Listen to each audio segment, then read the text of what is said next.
Wow, that makes it... Okay. Try not to do that too many times. And... publish now. Go. Do it. Patrons only.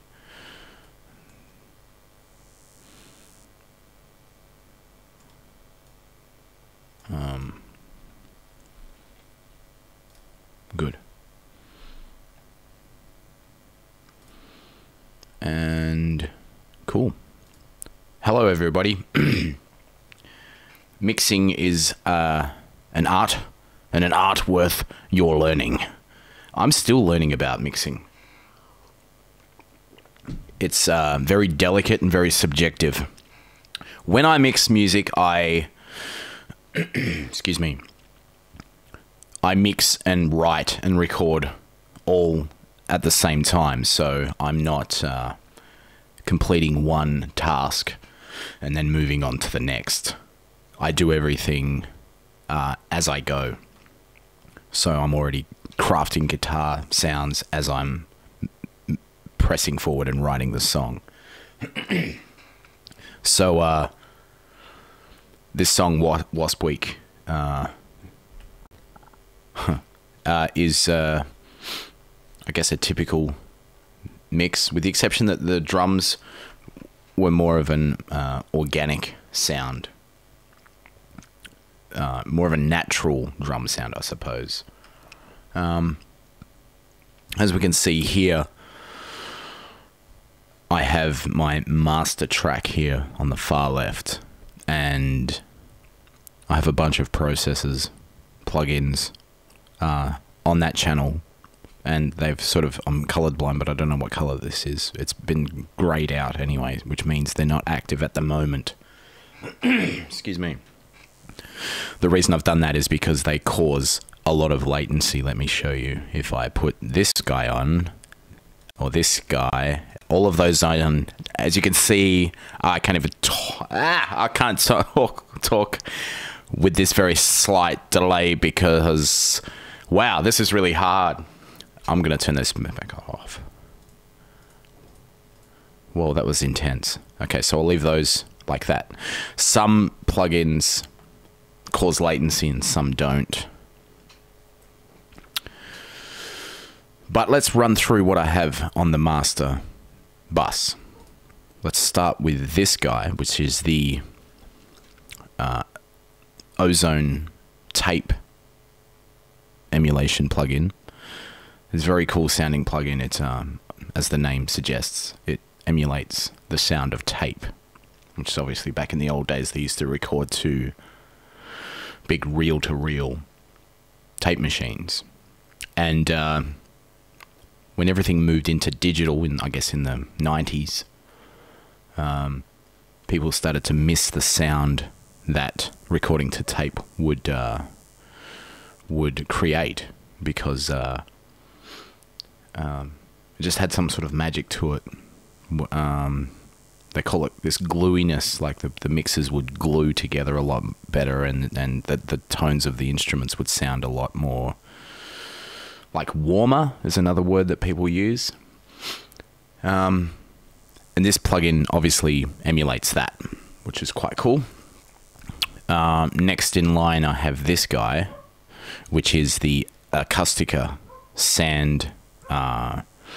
It's basically an emulation of a mixing desk called a Solid State Logic desk that was really popular in the 80s and 90s, and today as well. Most professional albums were actually kind of mixed and created using these consoles. And this is one of the latest emulations of that particular desk. They're very, very convincing sounding. I've never used an original. I don't get to use this phrase very often, but I'm kind of too young to have had any experience with recording on old analog gear. But this thing sounds really good. Where's that buzzing coming from? Go away. Sort of just kicks in and out sometimes. It might be the lights.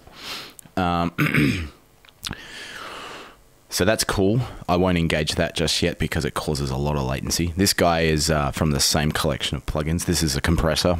Basically, you put a compressor on your entire mix. Again, it kind of glues everything together. And for those who don't know what a compressor does, it basically gets all of the loud information and the quiet information, and using the controls, you can more or less even those volumes to a bit more of a standard level. I wish that buzzing would shut up. See? It's just in and out. And there's a dog. I can hear the dog as well. Anyway. This guy is an emulation of a Neve console, which I'm just using very, very slight change in sound. Then after that, I have another tape plugin. This is by a company called Slate Digital, and this one is a bit more of a visual representation of what a tape machine would look like. Obviously, you can hide that as well. This one's pretty interesting. This is the first time I've ever used this. This is Abbey Road. What do they call this? Abbey Road Vinyl, which is an emulation of what it sounds like when you cut a vinyl, which is pretty cool. So that's again just coloring the final product. And then here, this is Ozone 8, which is basically a mastering set of tools. We have a maximizer, a spectral shaper, dynamic EQ, which is like an EQ, sort of like an EQ with compressors on each band, sort of, and just a general equalizer. So that's all happening on the master channel. So moving on, usually start with the drums. Let's have a listen to how the drums sound by themselves.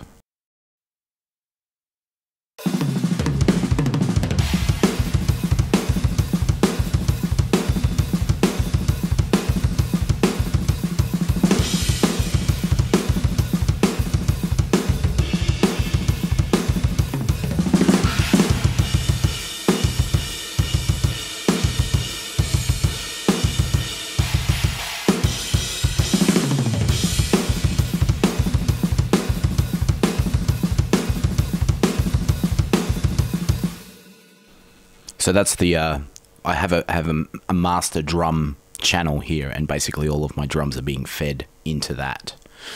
I have another tape machine and another little NLS console there for an extra bit of colorization and a bit more convincingness.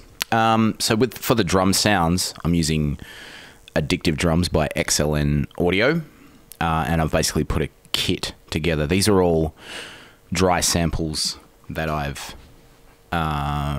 just sort of manipulated further on down the line. So we have a kick, snare, hi-hat, this cool crasher, which is pretty fun. There's a section with a cowbell. I kind of feel like the cowbell is just used for comedic effect now, but I want to use it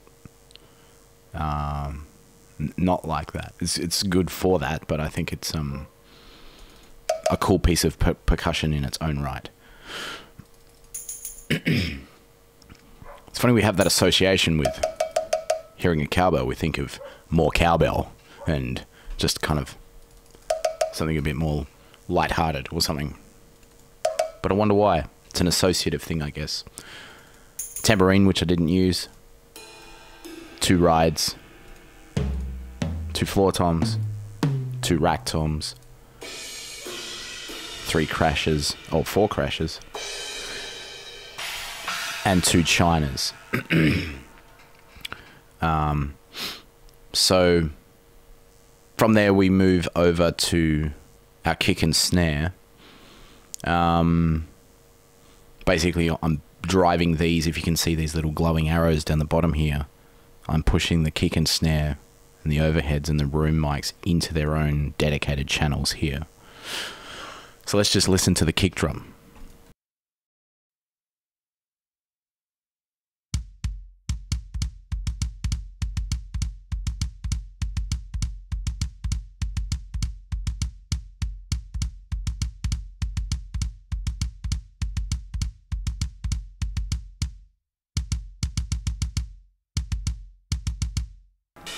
So that's how it sounds processed with this. Again, this is the acoustic. This is the Acoustica emulation of an SSL mixing console and recording console, I guess. And this is the first time I've used this, and I'm super impressed with this thing. I think it sounds insanely good. Let's listen to that kick drum without the processing that I've put on it.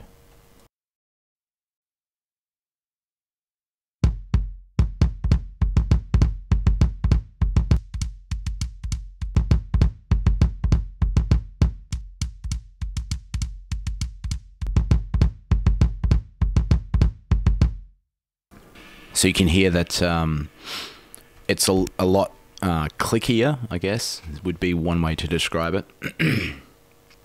Now, when you blend that with the overheads and room sound, it needs to be have a bit more of a click to that sound, because the ear will hear that initial attack a lot sooner, and thus it will appear more prominent.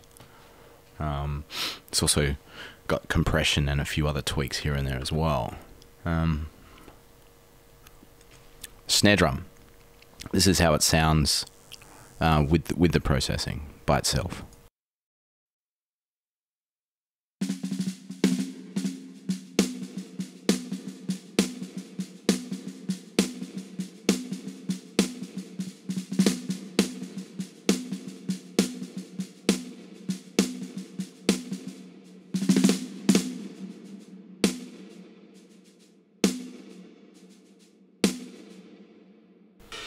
So quite a bit of reverb on there. Let's hear it without the EQ compression and reverb. This is just dry, and then I'll bring the other two, all of the other effects back in again.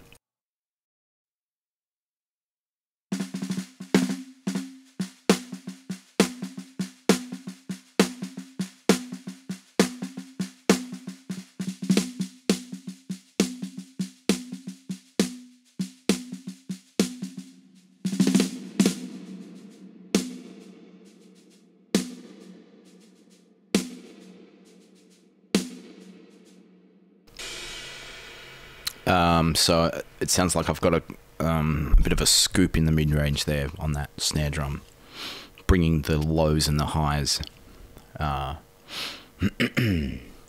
a little bit more, and it's got quite a lot of reverb on there as well. Now I have the next track here, which is called Deep Snare, which is the same snare signal, but I've got a few things going on here. I have a pitch shifter. And I'm pitching this down a fifth, so it sounds deeper. And I'm also, I've got a reverb. Ooh, I've got a reverb. Jesus, I've got a reverb on that track, and I've only got the reverb signal, no dry signal, just the reverb, and then another tape machine on the end of it. So let's just hear. I'll just solo this track, and I'll put those effects in and out so you can sort of hear what's going on there.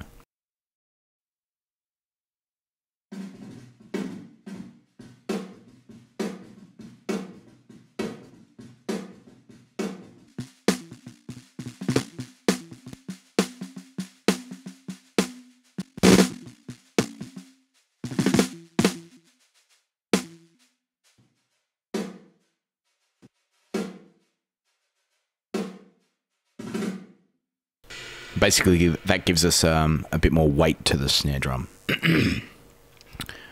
which is very effective. On the overheads and rooms, I've used a plugin called Neutron 2 by Ozone. No, what are they called? iZotope.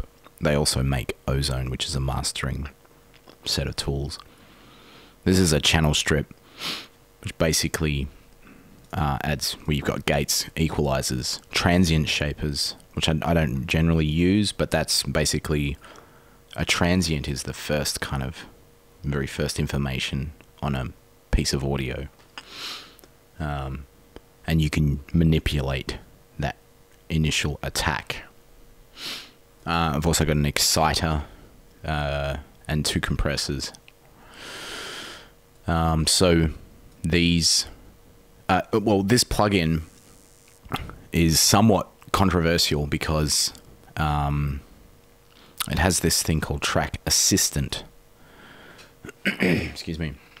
What this does is it analyzes the audio information that's being fed into it, and it comes up with EQ curves and compression based on what it thinks it needs. I didn't really explain that, but I'll show you what it does.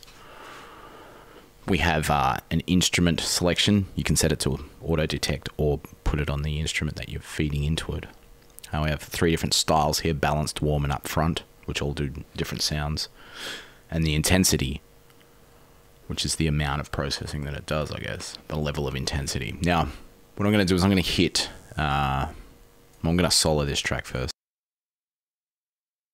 I can't solo it because then my voice will stop. So in a moment, I'm going to solo this track, and we're going to hit this next button. I can actually hit this now, I think. Yeah, so I'm going to hit this, and it's waiting for the audio to be fed through it.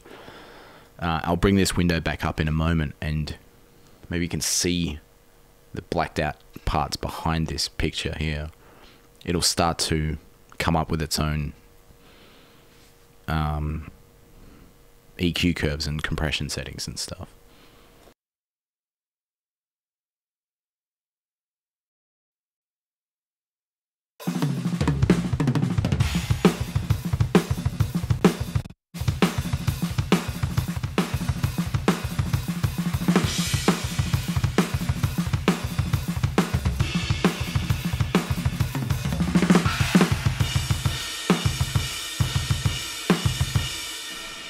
So that's pretty cool what it does. I mean, there's a lot of people who think that's, lazy and, mixing should be with your ears and not based on this kind of thing. But once again, I've very much come from an in-the-box way of making music, which means, everything's software based. And, excuse me. I would almost always start with a preset and then tweak it from there. And this basically is a more advanced version of that. It comes up with its own custom preset, if you will, and then you can just shape things from there, which is a really fast way of working. Really, for me, it's a huge time saver. I'm primarily here to write songs and make music, and I just want it to sound good.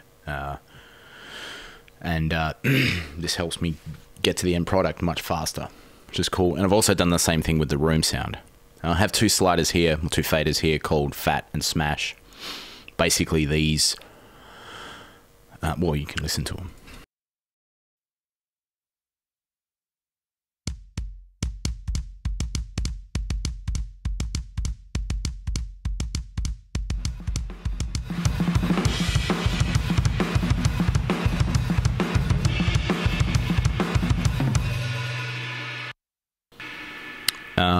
So you might compare that sound to what it's like listening to someone practice drums in another room or in another building or something.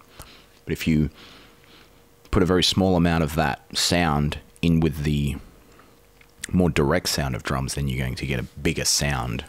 It's very easy to overdo that, so you have to be very careful. Onto the guitars now. I don't think this channel was doing much. I was just experimenting with trying to get some more attack out of the guitars. Then we have the heavy guitar, bass, I suppose, and the light guitar. Let's have a listen to those individually.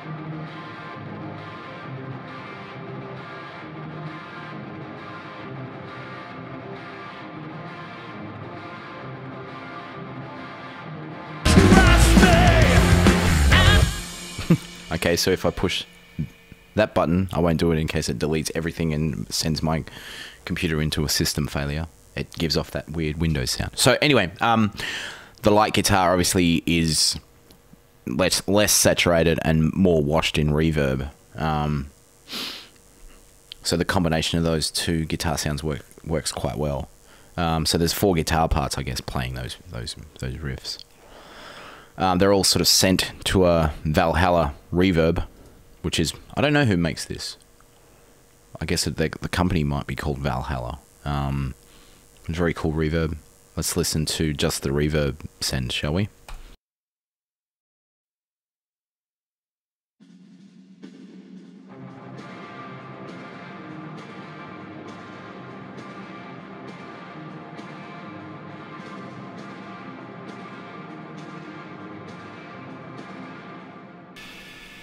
Cool.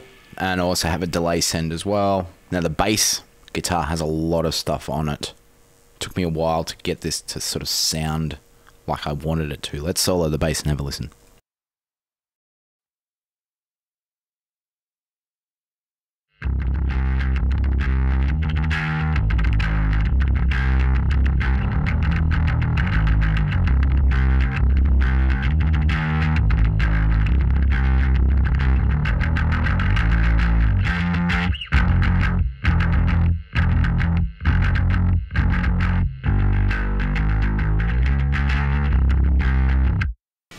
Okay, so that's pretty cool. Now I have an impulse response. Impulse responses are still a bit of a mystery to me, but they're used for a few different things. Basically, one use might be you can capture the sound of the reverberation in, say, you know, the Sydney Opera House or something, and then you can apply that to your own music. Another use would be to capture the sound of a microphone in front of a guitar cabinet, and then you can use that digital snapshot and apply it to your own guitar sounds, which is pretty cool. But I got hold of I bought some Rickenbacker bass impulse responses. I have a Fender Jazz bass, but I wanted more of a Rickenbacker sound.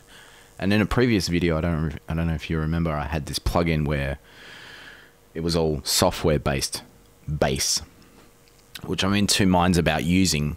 So I thought I'd try it this way, where I would apply the sound of a Rickenbacker bass to a Fender Jazz bass. And it still doesn't sound really much like a Rick, but it got closer. So I'm going to switch this in and out so you can hear the difference.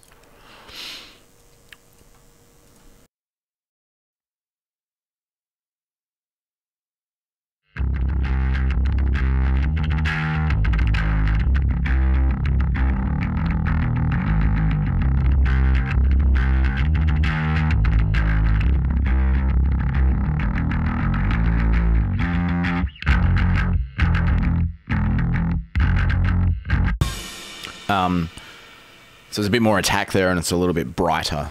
I mean, I'm playing with a pick as well, which sort of adds to that brightness. And then I have that, so that's a direct sound that's going straight into this Kazrog plugin emulation of a Ampeg bass head, probably like an SVT bass head, which then goes into more impulse responses of an Ampeg bass cabinet. Then I'm using the tape emulation plugin as well to kind of glue the stuff together. Now this plugin is the Chris Lord Algae series of he's got one for guitar, bass, drums, and vocals. They're just very very simple plugins, very cool though. I'm just using this to bring in the sub frequencies. So let's have a listen to what that's doing.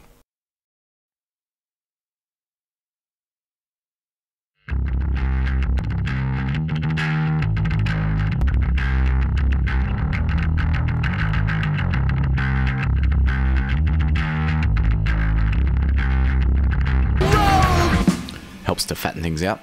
Now I do believe that this next guy, I should probably label this now, this is an Oberheim,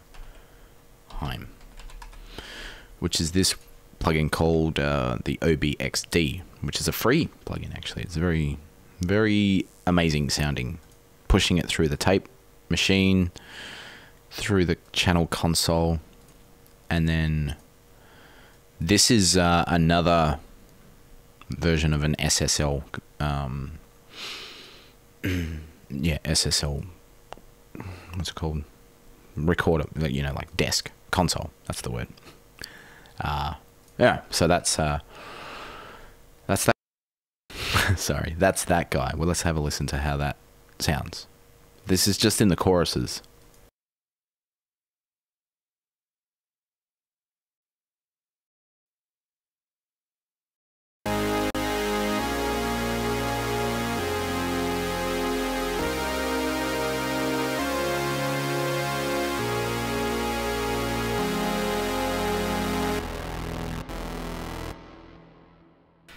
Love that sound. That's very fun. I've used that in a couple of other songs. Okay, so moving into the vocals thing now. It looks like I've got quite a few vocal channels, vocal tracks. Pushing everything into this vocal folder. We'll have the verse is actually a combination of two vocal tracks. This vocal softer sounds pretty funny. I wanted to try and meet up my voice. Let's listen to it. Might be embarrassing, but we're going to do it. Gradual, this whole thing happened overnight. An instant change is cruel. So it's got a little bit of like a chorus and distortions, saturated kind of effect, which is doubled with this. Gradual, this whole thing happened overnight. An instant change is cruel. So the two of them sound together like this. Gradual, this whole thing happened overnight. An instant change is cruel. So it has a bit more of a growl to it from that other channel. So generally what I would do, it seems like a bit of a pattern forming here for me when I'm recording songs and mixing songs, is the verses will be the single channel in the center, and then the chorus is usually doubled with the same part panned left and right. So let's listen to that first chorus.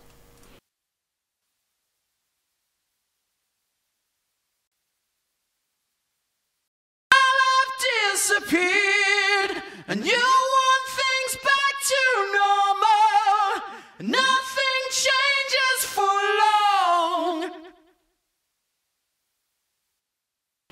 long. Now also for the $13.99 subscribers, you'll get all of these tracks as part of that as well, if you wanted to play around with them. Also let me know if you want me to solo them out completely dry, because I think at this point I'm like writing the effects on each track. If you want them dry, that shouldn't be too much of a problem either. I guess that's it. I mean, there's a in terms of how I treat the vocals, I'm using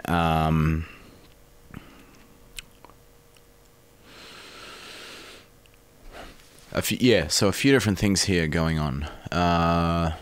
This guy, which is my new favorite thing, which I talked about earlier, which is the Acoustica Sand plugin, which is, you've got EQ over here. This is like console emulation here, and then a compressor here. Which I'm also using. Oh, okay, yeah. So this one is another is another tape emulation that I'm just demoing, and it doesn't really do anything different to the ones I already have. So I'm probably not going to buy this, but it's still in demo mode, so it's still running. So if I open this session up in 30 days or whatever, I'm going to have to go through and replace every instance I've used with one of the other tape plugins that I have. Anyway, sometimes I use, where is it? There, this guy. The gain reduction. This is by Joey Sturgis Tones. It is, once again, very simple plugin. Has a slay knob, a gain knob, an input and mix, and then it has this body here. Actually, I'm using this on the voiceover channel that I'm having now. You can hear that without this, it sounds almost non-existent. And basically, this just hypes it up. You know, if you turn this even more, you can hear that it has some sort of clipper and limiter and all these other kind of magic things in it.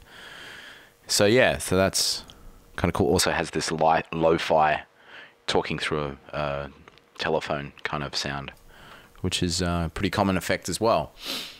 So I guess that's pretty much it for this song. And then I don't know, typically what I would do is just play the song over and over again and just make small changes and tweaks until it's, you know, it sounds good to me. But very often I would listen back to things and want to change things here and there, and things that I thought sounded cool don't sound as cool the next day or whatever. It's very easy to overload my ears because I'm doing this so much, and all at once as well. If I've been working on a song for, you know, 8 or 9 hours straight, by the end of it, my ears are pretty fatigued. So I've got to remember to kind of take breaks, and which is dangerous in itself, because then you sort of lose momentum if you take a rest from what you're doing. So it's always just this constant balancing act, which is something that applies to not only this, but almost every other aspect of my life as well. So I hope this has been helpful for the people that have asked me to have a bit of a chat about how I mix and stuff. It's like I said at the start of the video, it's very like a seamless process, along with writing and recording. Writing, recording, and mixing all sort of move forward at once. Maybe there are people who record all of the stuff and then mix it all at once, but I find that this way works the best for me. Cool.